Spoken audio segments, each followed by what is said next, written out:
Oke, yang pertama adalah pemecahan triasilgliserol.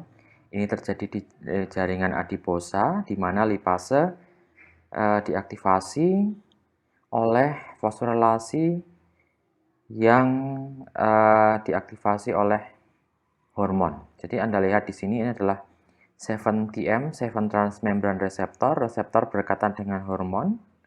Kemudian kalau ini aktif, terjadi perubahan konformasi, maka nanti akan mengaktifkan protein kinase ya. Protein kinase ini yang hijau ini adalah yang aktif ya. Protein kinase ini fungsinya apa? Fungsinya adalah untuk fosforilasi. Nah, apa yang difosforilasi? Ini adalah lipase. Jadi Anda lihat di sini triasilgliserol lipase yang teraktivasi atau terfosforilasi, maka dia akan mengkatalisis perubahan triasilgliserol menjadi diasilgliserol, melepaskan gliserol dan membebaskan asam lemak. Seperti itu. Nah, oke, kita bahas secara lebih mendetail mengenai pemecahan triasilgliserol.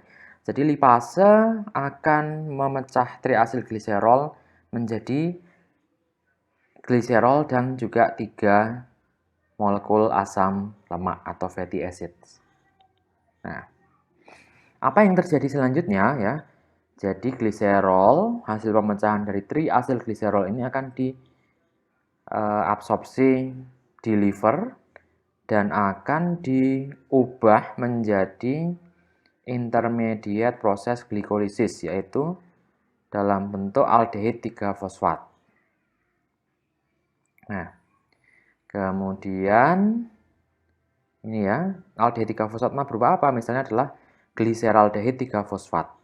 Kita lihat di bagian bawah, gliserol oleh gliserol kinase diubah menjadi gliserol 3-fosfat dan akhirnya menjadi gliseraldehid 3-fosfat. Nah, kalau tadi gliserolnya diserap di liver dan dirubah menjadi intermediate proses glikolisis, selanjutnya apa yang terjadi dengan asam lemak? Ya, nanti asam lemak akan mengalami proses yang akan kita bahas di belakang. Nah, sekarang kita di sini mengingat lagi ya jalur pemecahan glukosa menjadi pirufat. Namanya apa ini? Ya, namanya adalah proses glikolisis.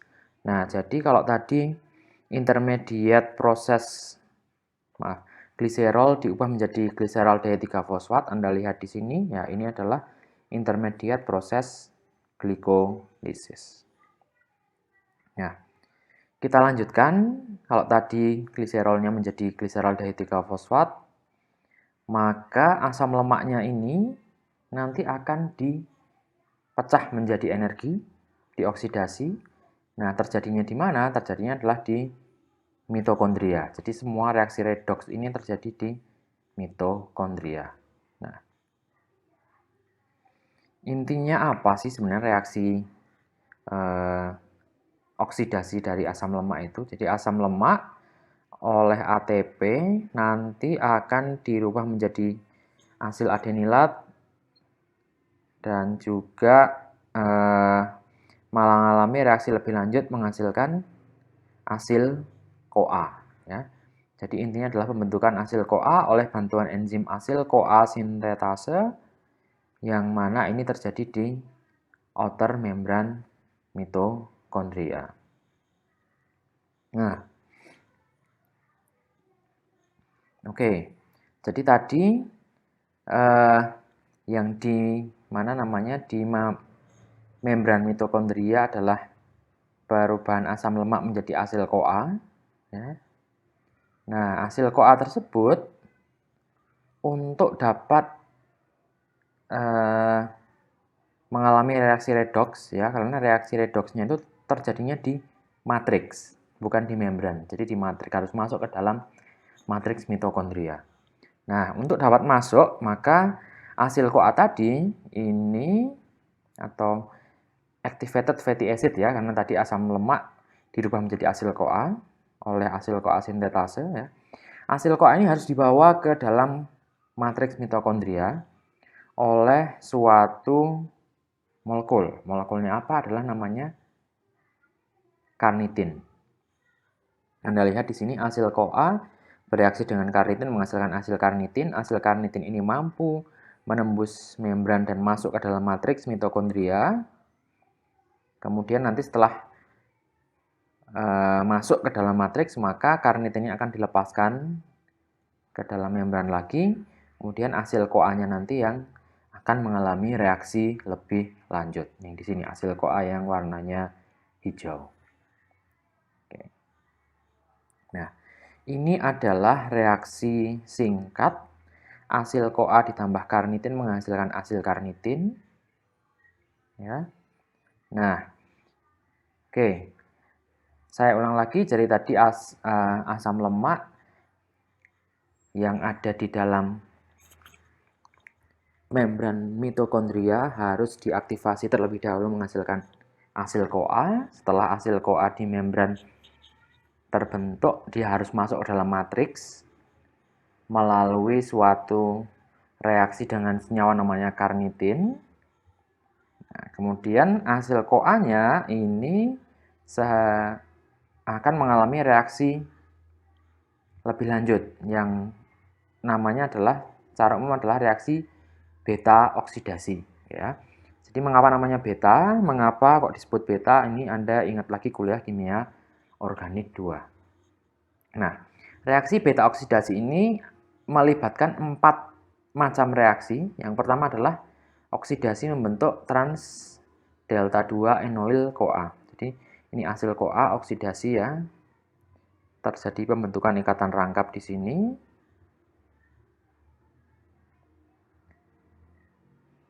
Kemudian setelah oksidasi adalah hidrasi.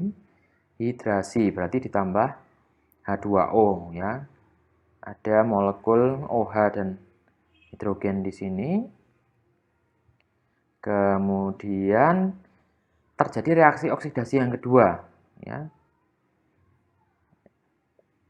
Di sini akan terjadi pembentukan ikatan rangkap. Yang terakhir adalah reaksi tiolisis. Jadi di sini akan menghasilkan asil CoA dan asetil CoA. Nah, jadi reaksi beta oksidasi melibatkan 4 jenis reaksi: oksidasi, kemudian hidrasi, oksidasi kedua, dan tiolisis. Nah, apa bedanya oksidasi 1 dengan oksidasi 2? Bedanya adalah pembentukan ikatan rangkapnya. Yang satu adalah C double bond, yang satu adalah pembentukan karbon, ya, ikatan rangkap antara atom C dengan atom oksigen. Nah, reaksi tersebut akan berulang terus, dipecah sampai tidak bisa lagi dipecah, ya, sehingga kalau kita simpulkan, reaksi oksidasi asam lemak akan menghasilkan atau akan dapat dilihat, ya, pada tabel berikut. Asam lemak menjadi asil CoA dengan karnitin akan menjadi asil karnitin ditransport ke dalam matriks mitokondria, kemudian mengalami reaksi yang pertama adalah oksidasi, kemudian hidrasi, oksidasi yang kedua, dan tiolisis.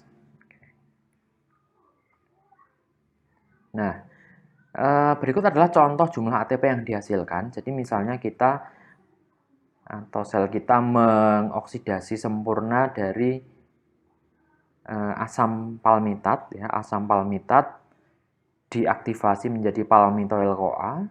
Kalau ini dioksidasi secara sempurna, maka akan menghasilkan 106 molekul ATP. Ya. Dari mana saja 106? Ya, ini penjelasannya ada di sini.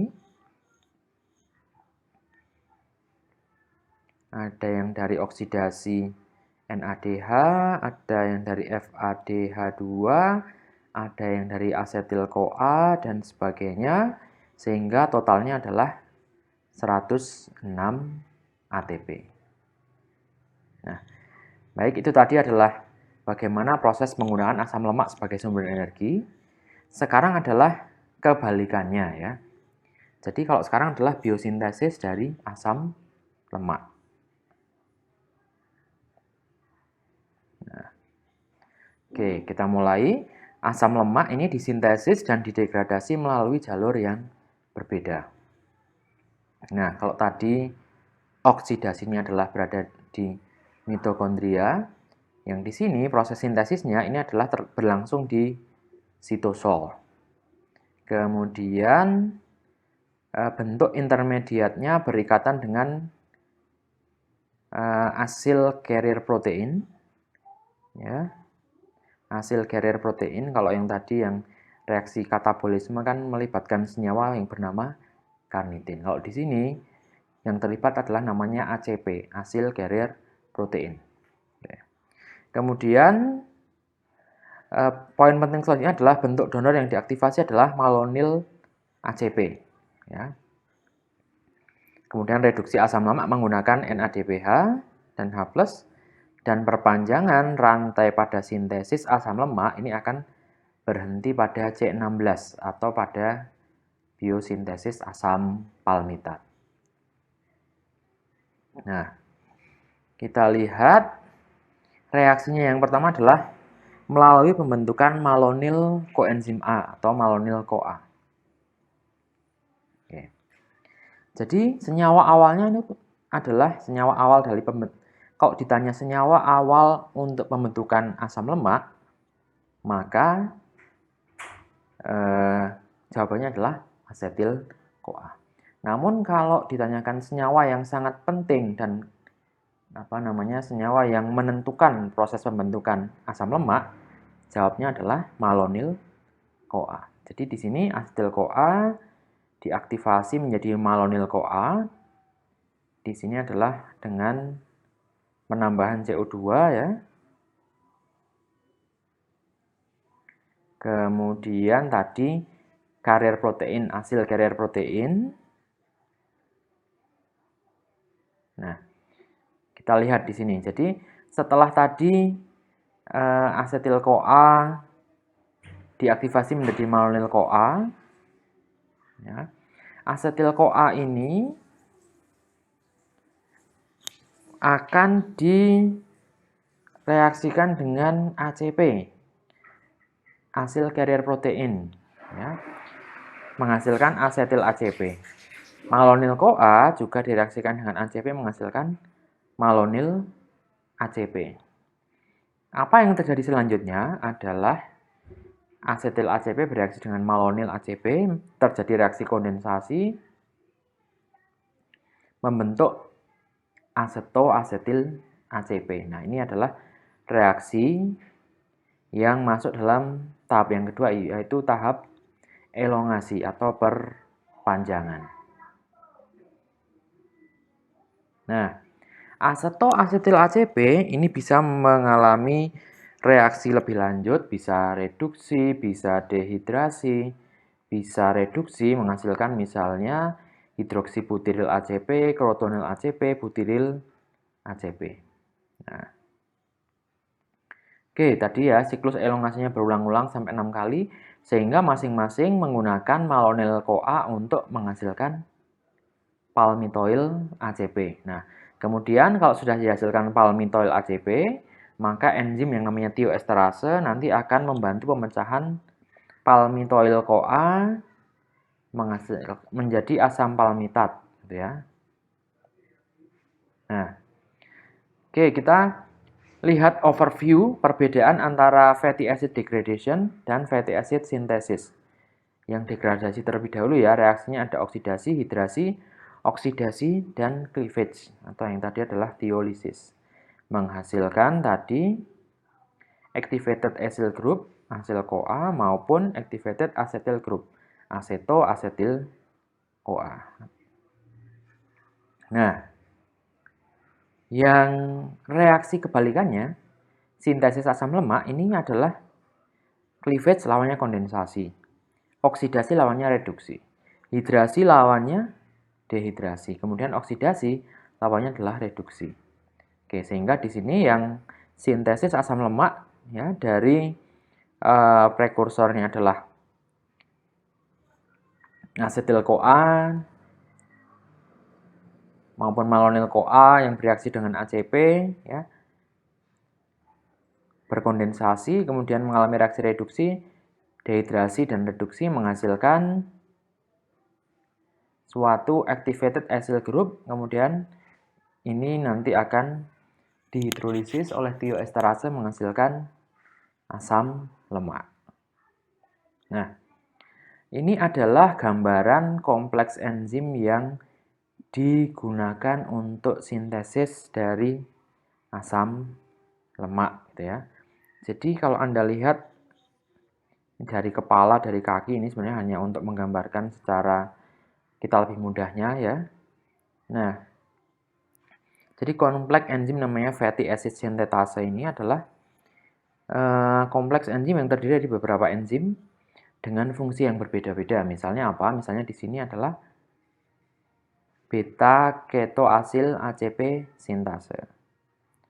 Kemudian di sini adalah malonyl asetil transferase. Di sini adalah dehidrase. Kemudian ada reduktase. Dehidrase fungsinya apa kira-kira? Reduktase adalah untuk reduksi. Reduktase lagi.